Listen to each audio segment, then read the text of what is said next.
आपल्या सर्वांना दिवाळीच्या आसपास येणाऱ्या एकच नवरात्रीबद्दल माहिती असते, परंतु तुम्हाला माहीत आहे का, वर्षातून 4 वेळास नवरात्र येते.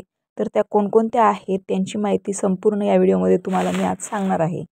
सध्या माघ महिन्यातील गुप्त नवरात्र सुरू आहे. देवीच्या उपासनेच्या या सणाची अष्टमी 5 फेब्रुवारी रोजी म्हणजेच या फेब्रुवारी महिन्यात आलेली आणि नवमी 6 फेब्रुवारी रोजी आहे.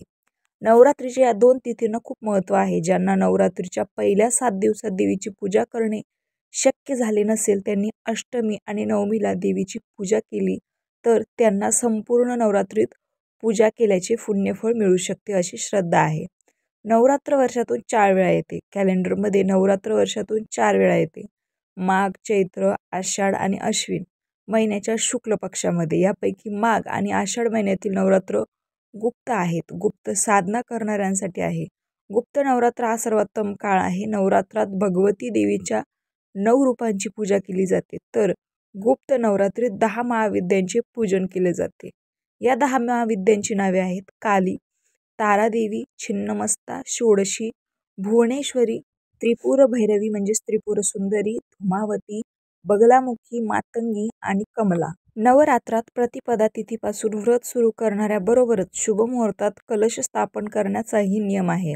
नवरात्र कोणत्या महिन्यात येते? नवरात्र वर्षातून एकूण 4 वेळा येते. पहिली नवरात्र चैत्र महिन्यात येते, दुसरी आषाढ महिन्यात, तिसरी अश्विन आणि चौथी माघ महिन्यात येते. चैत्र आणि अश्विन महिन्यातील नवरात्री सामान्य असतात, ज्या प्रत्येकाला माहीत असतात. या नवरात्रीमध्ये देवी दुर्गा आणि तिच्या 9 रूपांची साध्या पद्धतीने पूजा केली जाते.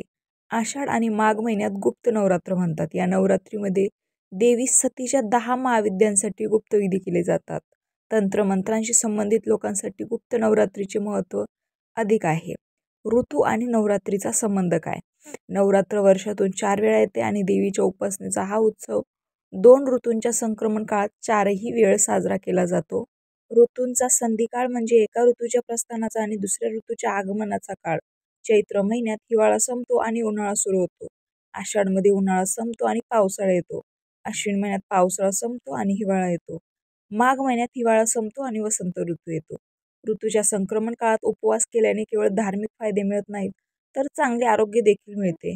या कारणास्तव देखील नवरात्रीच्या काळात उपवास केल्याने धार्मिक फायद्यासोबतच आरोग्यालाही फायदा होतो.